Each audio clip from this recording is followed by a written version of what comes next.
Hello, learners. I welcome you all once again for a very important session of the course called BCOS 184 E-commerce. The topic is e-learning, or rather, we can say online education or online learning. I think learning had been changed. If you compare with the past decades, if you compare with the years, you find out that there was a time when learning was on the face-to-face mode. The student used to interact with the instructor on one-to-one basis, but now with the change of time, with the change of the other model, this e-learning had been changed. So today discussion, talks more about what exactly the e-learning is, how much important the online education in the present scenario, because as I have told, this particular course is designed for the student, for the BCom student, and the name of the course is e-commerce. But here the important aspect is that when we talk about the e-commerce is not only a commerce, but it's a combination of many things. I think electronic learning and different way of doing the things. Either it could be so all those things is a very important ingredient when you talk about e-learning. So today session emphasize more on online education, how the online education had revamped the education industry, the institutions, and the brick and mortar institutions are now converting into the blended learning. So all those things are going to be covered in this session in a more elaborative, in a more systematic manner. So now the question arises that why online distance learning and why now? So online distance learning meets the needs of an ever-growing population of students who cannot or prefer not to participate in traditional classroom settings. These learners include those unable to attend traditional classes, who cannot find a particular class at their chosen institution, who live in remote locations, who work full-time and can only study at or after work, and those who simply prefer to learn independently. So there are certain framework, there are certain, the way. It's not like that the technology is pushing the conventional way of doing the thing, but the learning is as per their pace and requirement. So the minimum requirement for student to participate in an online course is to access to a computer, the internet, and the motivation to succeed in a non-traditional classroom. So online courses provide an excellent method of course delivery, unbound by time or location, allowing for accessibility to instruction at any time from anywhere. Learner finds the online environment a convenient way to fit education into their busy lives. The ability to access a course from any computer with internet access 24 hours a day, 7 days a week is tremendous incentive for many of the today's students. So if you see this particular image, you will find out that teachers' obligation are many. I think use all available technology. It's not like that only the content management system or the learning management system or the tools by which the learning can go on can only be used, but there are certain technologies which are going to be done. So it could be the graphical way of presenting the data or visual way of presenting the data, or and incorporate old and new model. It's not like that when you talk about the electronic learning, you always try to take into consideration the only the new way of doing the things, but we have to have a model, we have to have a pedagogy by which the legacy system, the old system can be clubbed with the new system. So the old way of teaching pedagogy can also be taken into consideration while uh, uh, disseminating the knowledge. So encouraging collaborative learning is very important aspect, and then lay foundation for lifelong learning. I think when we talk about education, when we talk about learning, the more important aspect is that learn, unlearn, and then relearn. And the intention is very clear when you emphasize on these three mantra. I think you move towards the lifelong learning. So the intention behind the contemporary way of teaching is to provide an impact of the education, provide the impact of the thought which is going to be provoked by the teachers, so that the learners can have an impact on that. So this is something which is very important, and this is a teacher obligation when they talk about the technology. So this presentation will answer many questions. What is the conclusion of online learning? Present scenario, I think we have to wait for another decade or 2 decades. Then only we can conclude that online learning is something which is a need of an hour. So with the change of time, you find out that more way of conducting the learning can come up, and this can give a boost to the education industry, to the institutions, to flourish the knowledge by providing the learning at the student doorstep. So how can we improve online education essay? That is a very important aspect, because online education is changing with the change of time. There was a time when we talk about just the sending a soft copy to the learner's doorstep, and that was something. But now the learning is more real time in nature. The instructor are 24/7 mode, in touch with the students. So this is somewhere you find out the change is coming up. And what is the advantage and disadvantage of e-learning? We will definitely cover this aspect in a more important aspect, because when we talk about electronic learning, when we talk about technology enabled learning, I think advantages are many, but on the other hand there are certain the disadvantage is there. So pros and cons we are going to talk in a more balanced manner, and what could be the advantage in the present scenario, and how much the disadvantage come up when this electronic learning comes into picture. So how is e-learning beneficial to student? That is more important. Like not merely learning is important, but accreditation, affiliation, and what are the benefits as far as the job is concerned. So all those things are also going to be discussed in either in this present slide, or we have another dedicated sessions which talks more about like e-learning disseminators, where we are going to talk about the massive open online courseware platforms created by the edX, Coursera, the Simple Learn. So a lot of the aggregators who are there to bridge the gap between the student and the instructor can also be taken care. How online learning affects student performance, that is more important. Does online learning affect mental health? It's because the way technology is coming up, the penetration of technology is there. I think whole time you are revolves around the gadgets, or the smartphones or the laptops and desktops. So how much impact it had on the mental health of the learners. This also we are going to take care. And is online learning better than traditional learning? This is a very important aspect, because there are certain domains, there are certain areas where you have to be rigid to the traditional way of doing the thing. So learning models will need to change. It's talk about industrial age learning model, digital age learning model. We have seen that how the paradigm shift is going from industrial age to digital age. How do people learn in digital environment?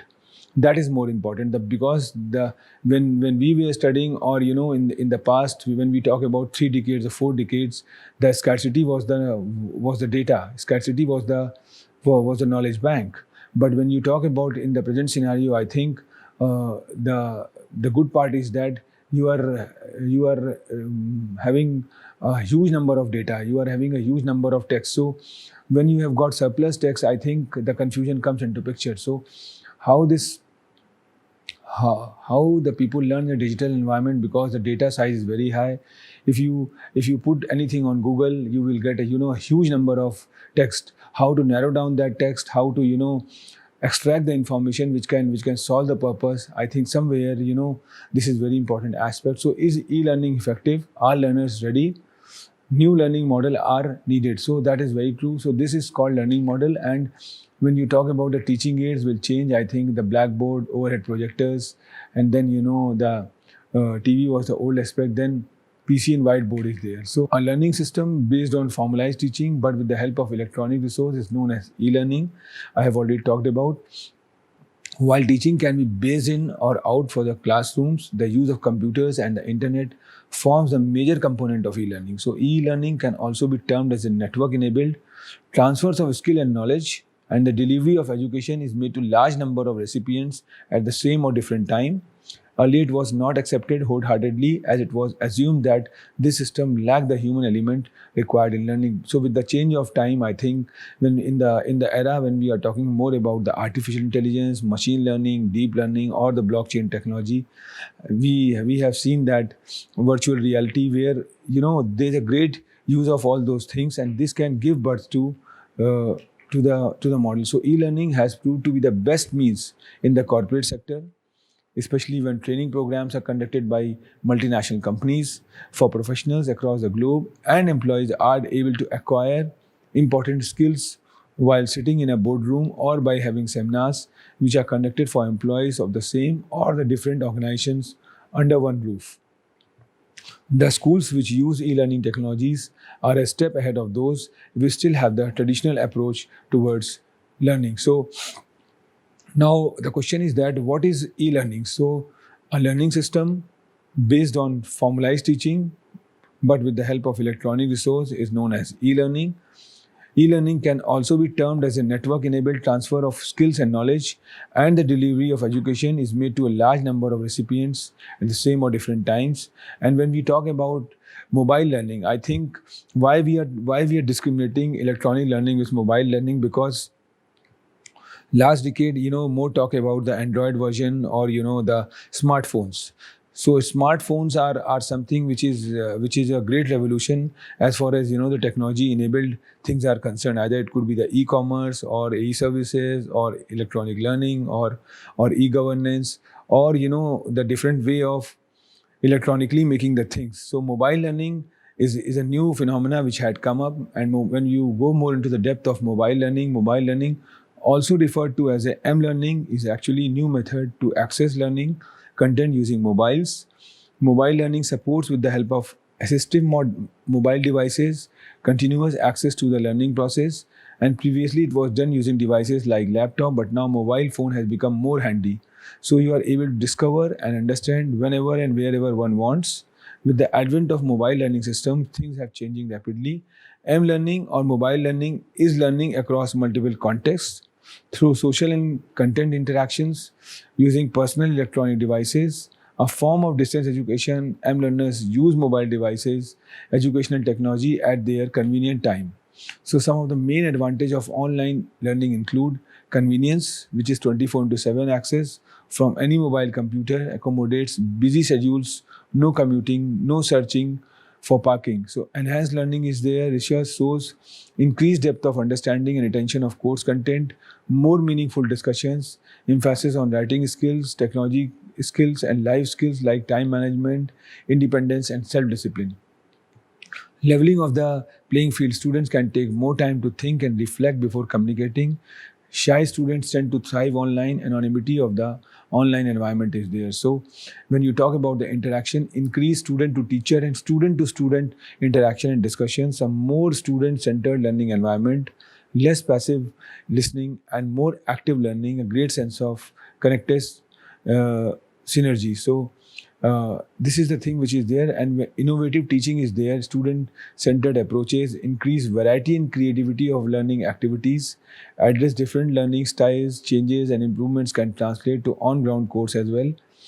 And improved administration, if you're talking about time to examine student work more thoroughly, ability to document and record online interactions, ability to manage grading online. And when you talk about savings, accommodate more student, increase student satisfaction equals to higher retention and fewer repeats.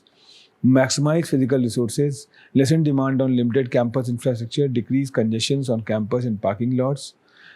Outreach, give student options, reach new student market, appeal to current students, thus increasing enrollment. So how it works?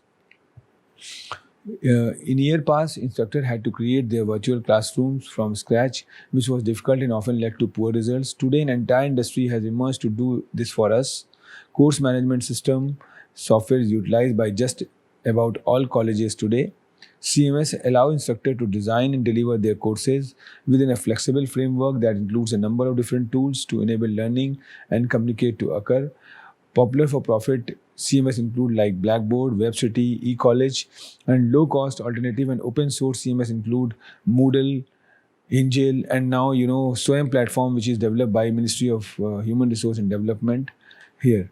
So any of these CMS offer functionality which allows instructor to deliver course content, enable communications, and conduct evaluations. The most common tool offered by CMS include schedule for posting and viewing deadlines, announcement for posting current information to all students, syllabus for creating and posting the course syllabus, modules for publishing and viewing course content in sections, private message for private communication between student and the instructor, chat for real-time synchronous conversation in written form, tests and quizzes for authoring and administering exams, quizzes, survey, gradebook for posting and managing student grades. So transformation of e-learning system is there. Nowadays, with rapid advancement in technology, e-learning has rapidly become the new norm. E-learning was developed to adapt to our growing web-based presence. M-learning is necessarily going to replace e-learning. That is very true because we have already talked about how the smartphone is going to change the model. However, some content still needs e-learning as it may be too complicated for a mobile platform. As mobile devices become the dominant one, especially in this pandemic stage, the manner in which we access the web, M-learning plays a very crucial role in the online sphere. And with the proper learning management system, it is not too difficult to provide training on phones and tablets through any web-based applications using a flexible, multi-purpose, and adaptive LMS opens the adaptive LMS up to word of learning opportunities. So if you talk about the truth of learning, there is a facts behind that. Internet had started reshaping education. Education will not be the same in the next decade. That is very true. There was a time when we talk about the face-to-face education, then blended learning comes into picture, and right now we are talking about real-time learning. So this is a very good example of the learning through machines, or rather we can say the machine learning. So there is no going back. The traditional classroom has to be transformed. Many universities, colleges may not survive by the end of this decade. And why is e-learning important? So this is a very important question because e-learning provides scalability, which helps in providing training. All students can receive the same type of syllabus, study materials, and train through e-learning. Through e-learning, you can save time, money, and reduce transportation costs. So e-learning is cost-effective compared to traditional learning. So is e-learning good? I think e-learning saves time and money. With online learning, your learners can access content anywhere and anytime. E-learning is also cost-effective. Companies save a substantial amount on the travel and accommodation cost of both learners and instructors as well as the venue and materials. So how does e-learning work? So it involves self-paced learning, either CD-ROM based, which is now redundant and going to be changed with this technology-enabled learning model, network-based, intranet-based, or internet-based. So it may include access to instructor through online bulletin boards, online discussion groups, and email. It may be totally self-contained with links to reference material in place of a live instructor. So there are certain benefits and challenges of e-learning, as I have talked about that when any concept start, when any the phenomena comes into picture, there's definitely a pros and cons to that. So pros is very good, but end of the day we have to recapitulate ourselves that how the critics comes into picture and how we can come out from that. So benefits and challenge of online education, the variety of courses, so from nursing to neurosciences to certification as a life coach, e-learning has democratized education. And when you talk about the value for money in India, it is fact that many professors lack accountability, faculty feedback, room for all, age no bar, word classroom. So traditional and e-learning approach, if you are going to compare, I think traditional classroom equipped with the physical limited size, synchronous, whereas e-learning is unlimited anytime, anywhere. Content, if you're talking about the PowerPoint, transparency, textbooks, video collaborations, whereas e-learning is multimedia, simulator based, digital library, on demand, sync and asynchronous communication. So this is the difference between the content. And when you talk about the personalization, one learning path and pace determined by the learner itself. So when you talk about electronic learning, I think the customization is a very important ingredient because you are customizing the content as per the requirement of the learners. So if the learner wants the change in the syllabi or customize the syllabus as per their requirement, as per their need and uh, requirement, I think the content need to be customized or redefined. So delivery mode will change. Growing student population, When you talk about, the more virtual university is there, the left side talks about the brick and mortar system, whereas right side talks about the click and mortar system. So increase in tuition fee, cost effective solution is there, lack of facilities and funding, privatization of education. What are the tools of e-learning? I think trending e-learning tools can definitely going to add a feather in a cap, and automation is something which is very important because the future of e-learning in the present scenario depends more on the automation. And when you talk about the automation, you have to talk about, the artificial intelligence, machine learning, deep learning, the blockchain technology which is coming up, because the learning is not confined to any particular jurisdictions or to the particular boundaries, but it is now crossing the boundaries.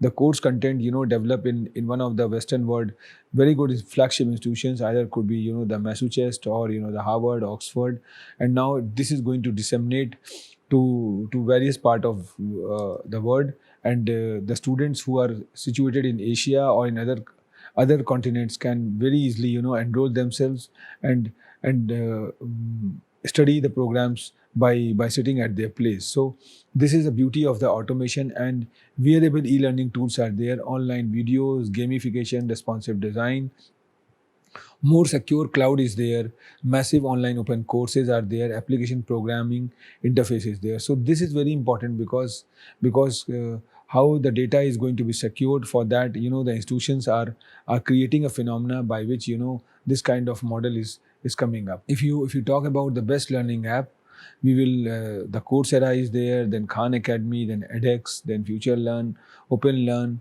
the Solo Learn, Code Academy, Udemy, or if you talk about the school-going kids, I think the Byju's are there in India, or Vedantu is there. So definitely we have put a dedicated, session which more talks about, the e-learning disseminators for all the age, for all the students who are of different age segments. It's not like that, the school going kids are not, adapt with the latest technology.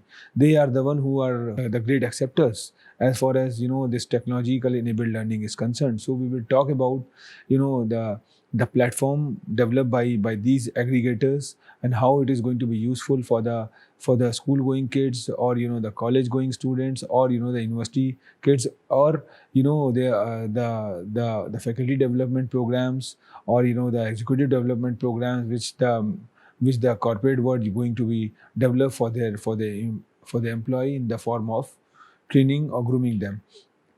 So building an e-learning culture, if you talk about, I think the learner are self-directed, self-motivated, self-regulating, lifelong learning is there. We have already talked about. And building an e-learning culture, if you talk about, develop knowledge and skills, understand learning and its need, facilitate learning, create learning opportunities. And if you talk about administrator, create learning environment, provide ICT infrastructure, resources for lifelong learning. So e-learning tools, if you talk about, in an email perspective, every teacher should have an email account that is there now. Communicate with students, communicate with parents. Student can submit assignments, can have attachment, create a paperless environment, simple but effective, efficient and cost effective. So chatting approach is coming up. Synchronous communication tool have been developed. Communicate with students, communicate with parents. More student participate. Collaborative learning is going on.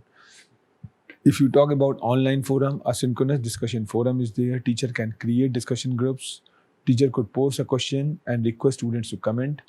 Student can post their comments, can encourage community participation. Collaborative learning can be fostered. Feedback from diverse culture. So if you talk about e-learning tools, wide range of materials are available. Teacher will need to narrow down. It is a resource center, sharing for resources, supported by images, audio, simulations, and multimedia. Video conference, we have seen that a lot of, the model had been come up, like Google Meet is there. Then you have, the Microsoft platform is there, Webex is there by Cisco. So all those things are definitely going to add a feather in a cap. Can conduct a live lectures, communication with students, communication with parents, support by audio, chat and whiteboard, support sharing of applications, and can be recorded and later be used for on-demand lectures. Learning management system, you talk about management of content, tracking students, administrative features, integration with various tools such as chat, forum, email, and reporting, and multimedia learning system is there. So some more benefits of mobile learning is there. We have talked about like convenience, motivation, different types of content. And if you talk about convenience, enjoy lecture at one own's convenient time. Motivation is that students are motivated to find out when they can easily make use of tablet or even other mobile devices. Different type of content is there. One can add educational videos, audio files and images with mobile learning videos, ensure it to make learning livelier and interesting. And there, on the other hand, there are certain disadvantages of M learning. This is very important because when you talk about, the good part, it's a moral duty that you should always emphasize the critics of that. So distraction is there. Mobile devices is a distraction for participants. As a teacher or a mentor, you are not always able to control what your students are actually doing on their tablets. For adults, mobile learning can be distracting when the users get constantly interrupted with text messages and notification. Therefore, it calls for self-discipline and focus on their part. Lack of internet connection or electricity using mobile devices for e-learning could be an issue if you user don't have internet connections or electricity readily available. So the country like India, which is having a combination of urban and rural segment, so some places are equipped with the broadband and having a good bandwidth, but on the other hand, the rural areas are not having that kind of flavor. The power is the biggest stumbling block. So there the issue is there. So in spite of this the advantages, the recent survey results give us an insight that M-learning is very much relevant in the present context, and especially in higher education when at present we are in the situation of stay home, stay safe, and the work from home model is going on. So important question for new online instructor to consider is that how can you accommodate different learning styles online? How might you convert the learning activity you use in the traditional classrooms to the online environment? Is it possible to use your material as is, or will you need to rethink how your material is presented? Lecturing is the most common method of presenting content in college classrooms. Why is lecturing a less productive method of teaching in the online environment? In the virtual classroom, lectures are short and few. With this being the case, where are the students going to get the information they need to obtain the learning objectives? Are video, audio, and real-time activities a benefit in a text-based asynchronous online course? Why or why not? How will you inform the students of online expectations and reality and help ensure their success? What problems can you anticipate that student might have when beginning your courses? How might you smooth the way for your students? So these are the important questions for new online instructor to consider. I think they have to recapitulate and then they have to find out. So I think e-learning is not just a change of technology, but work as a driving force to facilitate the process. It is a part of redefinition of how we as a species transmit knowledge, skills, and values to younger generations of workers and students. So this is very true that online education has brought a positive impact in the lives of students and working professionals. It has given an opportunity to take up additional courses along with their students or job as per their convenience. I think the session is quite thought-provoking as far as learners is concerned, because this is a very important ingredient as far as the course called BCOS 184 e-commerce is concerned. And when you talk about e-commerce, we have to talk in totality, and no doubt that e-learning is one of the important ingredient as far as the learning of e-commerce is concerned. Thank you very much. In our coming sessions, we are definitely going to talk some more thought-provoking topics, which are definitely going to play a very important role as far as learning of e-commerce is concerned. I hope the learner have enjoyed. Thank you very much.